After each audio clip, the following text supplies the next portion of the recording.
saw this morning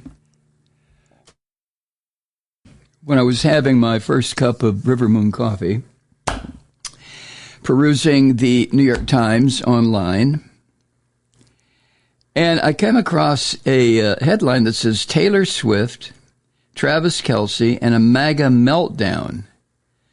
I thought, what the hell is that? Well,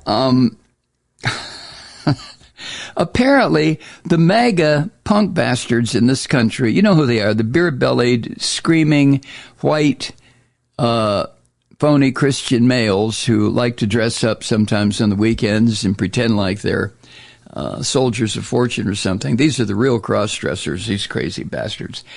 But they all also, these maggots, consider themselves to be football fans of the highest order. They know everything about football, and if life could only be played as is played on the gridiron, everything would be fine. Sorry. And as the Times put it, let me give you this opening sentence here. For football fans eager to see a new team in the Super Bowl, the conference championship games on Sunday that sent the Chiefs and the 49ers back to the main event of American sports culture were sorely disappointing. But one thing is new. Taylor Swift. And she is driving the movement behind Donald Trump bonkers. Yeah, the maggots, you see, in the first place, the maggots are all terrified of women. And if you have a woman that is as commanding a personality and presence as Taylor Swift, you know, these maggot bastards, these beer-bellied son of bitches, just would pee their pants to try to get away from her. Even though once they were away from her influence, they're talking about, yeah, I'd do her in a minute. Shit. You know who I'm talking about, right? But what has happened here, these maggots now have a real issue because, you know, football is supposed to be their thing. Although the vast majority of men who play in the National Football League and the NBA, Basketball Association, but in the National Football League, they're black folk.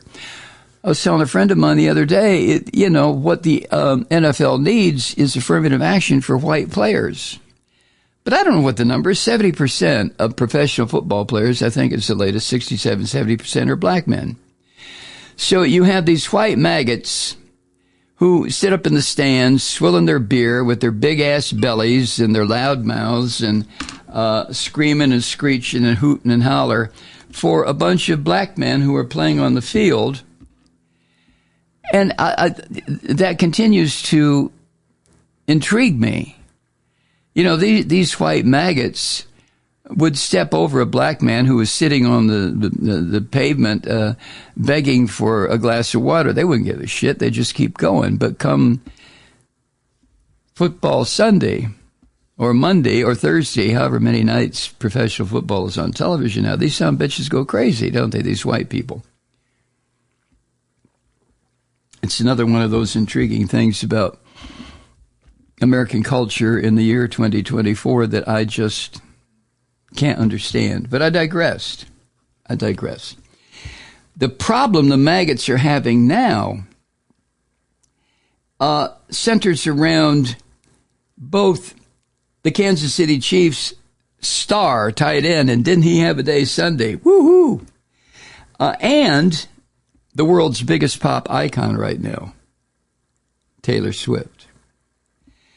So the craziness reached the apex after the game. If you saw this, when Taylor Swift ran on the field and she gave a great big old kiss to her boyfriend, Travis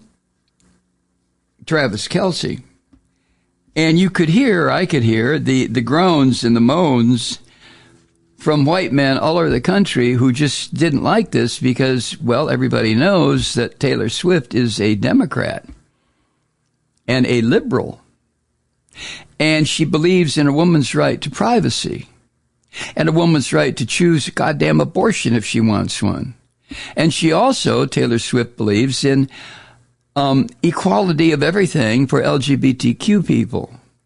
So in other words, Taylor Swift is a total total threat to these white male devils who like to fart and wheeze and jump up and down and stomp their feet on Sunday, pretending that they're on the football field, when in fact they're a bunch of great big slabs of white blubber sitting up in the stands cheering on the black folk down there who are making $10-20 million a year. It's disgusting. It's sick, these white devils. But the conspiracy theories now are starting to come out of these maggot fools. One of them is that, now this is not something from The Onion. This is not something from Saturday Night Live. This is in the New York Times, and you can count on this. But one of the latest conspiracies from these maggot fuckers is that Taylor Swift is a secret agent of the Pentagon, and that she's building up her fan base because she's going to endorse Joe Biden for re-election. Oh, no. Oh, God, not that.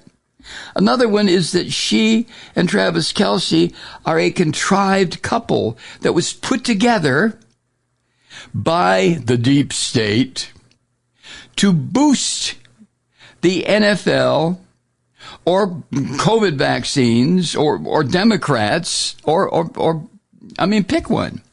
If you'll notice, you see Travis Kelce showing us his left shoulder where he's got two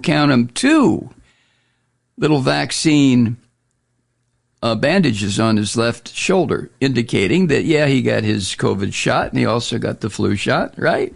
Oh, we can't have any of that shit. What's his name? Rosanna Dana Ramaswamy, this little conspiratorial prick who was going to run for president, and then he decided he'd rather be on his knees in front of Trump. He said on social media yesterday after the game, he said, quote, "I wonder who's going to win the Super Bowl next month. And I wonder if there's a major presidential endorsement coming forth from an artificially, culturally propped up couple this fall." What? You know, the Ramadama Swamadami, whatever the hell his name is just too cute by about 10 degrees, isn't he? Everything he says is supposed to be a one-liner that'll be cast in concrete someplace because Ramadama Ramaswamy is so important. He's so slick. He's so smart. He's so quick with the quip. He's so erudite. He's just wonderful.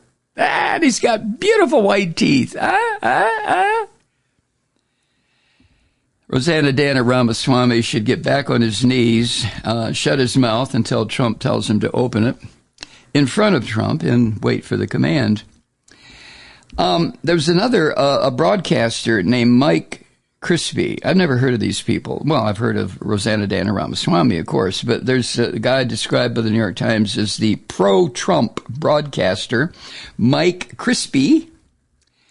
And he led off on Sunday by claiming that the National Football League is rigged in order to spend Democrat.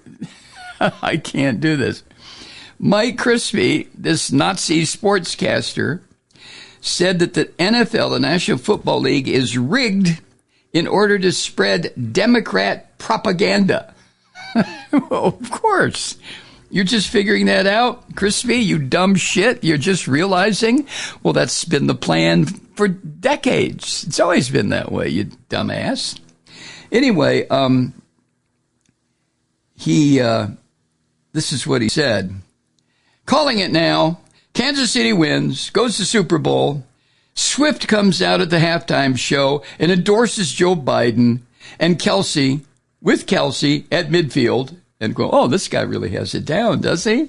He's got it all figured out. There you go. Kansas City wins, goes to Super Bowl. Taylor Swift comes out at the halftime show and endorses Joe Biden with Travis Kelce at her side, and the world ends.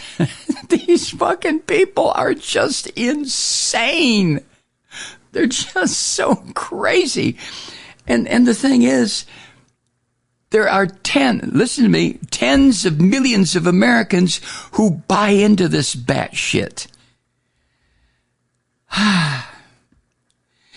And another one of Taylor Swift's critics, and this old rubber lips, you know what I'm talking about, Alina Habba, the woman who represented Trump. And, she's the type of lawyer who could get you off with life in prison for jaywalking. I mean, what an asshole. But after defending, so to speak, Trump at the E. Jean Carroll second defamation trial, old rubber lips managed to get her client an $83 million fine for shooting off his tiny little mouth. Yeah, Alina Habba. But Alina, is one of his biggest conspiracy theorists. And then you have MAGA scum like Laura Loomer and Charlie Kirk. And it's Charlie Kirk who leads that pro-Trump youth organization, Hitler Youth. Turning Point USA is what it's called. The name used to be Hitler Youth, 100 years ago. All right, 90 years ago. But now it's called Turning Point USA. And these neo-fascist bastards have been just losing their shit about Taylor Swift since September. What happened back in September? Well, she urged her huge fan base. And I think she has a Instagram following of 279 million people. There's only 330 million people in the United States. So that is Taylor Swift's fan base. So anyway, back in September, Taylor Swift urged her fans on Instagram to register to vote. Oh, well, see, there you go. She's a dirty fucking communist. She's urging people to vote. And the online outfit vote.org reported a surge of 35,000 registrations in response to Taylor Swift just mentioning it on Instagram. Now, Taylor Swift at the time had embarked on a world tour that helped make her a billionaire. And if you remember back then, the California governor, Gavin Newsom, praised her as, quote, profoundly powerful, end quote. And that is true, whether we like it or not. And I have to say, I'm a recent convert to Taylor Swift's music. I have ignored it for the past 5 years, even though my daughter found it interesting. Although Molly is more interested in, a more radical sound. But she kept telling me, Daddy, you ought to listen to Taylor Swift instead of just criticizing her. You might like the music. And I kept saying, oh, honey, come on. This little blonde honey who jumps around on stages in front of hundreds of thousands of people. I don't think so. And then I started listening. Well, guess what? All of a sudden, while I'm not one of her ardent fans, I'm definitely a fan of, she's a singer-songwriter. She is, what's the difference other than gender between her and Paul Simon or Billy Joel? So anyway, Gavin Newsom calls her profoundly powerful. And then, of course, the coup de grace, you might say, is when Time magazine made her Person of the Year back in December, which drove the maggots, the big-bellied, beer-swilling, asinine white boys out of their minds. What? On Time magazine? Shit, what? Jesus Christ. Now, the love story, and it is a love story that linked the world with the NFL, has proved very incendiary, as the Times puts it. For example, Travis Kelce has these PSAs out now. Well, I guess they're advertisements really promoting Pfizer's COVID vaccine and Bud Light. Now, remember Bud Light? That was a product that was targeted by the suppressed homosexual, occasionally thinking big-bellied white men who scream and yell as the black men on the football field perform every Sunday. And so many of these anti-gay white males are, as I've pointed out many times, the more vocal they are in their extremism against gay folk, the more they are trying to suppress their own curious feelings about having sex with another man. So they went after Bud Light. You remember that story. Well, here's Travis Kelce, big old muscular professional football player Travis Kelce, endorsing Pfizer's COVID vaccine and Bud Light. Oh, Jesus Christ. And they lost their shit over Bud Light because of the trans woman Dylan Mulvaney, who promoted Bud Light until the beer-swilling Christian fascist, big-bellied white assholes said, What? What? They got some old goddamn queer? What? So the fact that Kelce is now endorsing Pfizer's COVID vaccine and Bud Light. Oh, well, good God. You need any further proof, if you're a maggot, that this is a plot to destroy America? I mean, it just cracks me up.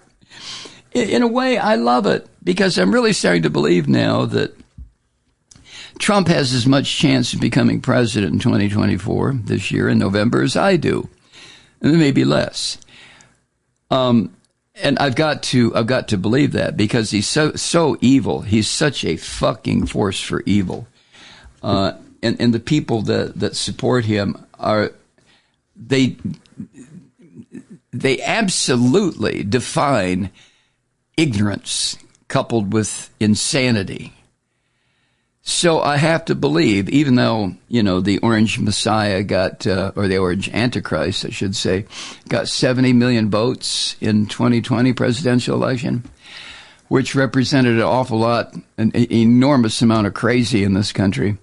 But I have to stay with what I'm trying to make my new mindset, and that is that Trump is going to go down in flames, and then finally we will be rid of this son of a bitch. Hi, Truth Seekers. Mike Malloy here. The Progressive Voices Network brings you commercial-free commentary from today's leading progressive radio hosts and pundits, like me, Mike Malloy, 24 hours a day. I'm not your typical old guy from the 80s or the 90s talk radio host, and Progressive Voices is not your typical talk radio network. It's a listener-supported nonprofit with no corporate control whatsoever over our broadcast. So hosts like me, Mike Malloy, are free to rant and scream and carry on about whatever we like. We're often controversial, but we're never boring. Weeknights, 9 p.m. in the East, 6 p.m. in the West on the Progressive Voices Network. Always progressive, always on. I'm Mike Malloy. Keep it lit.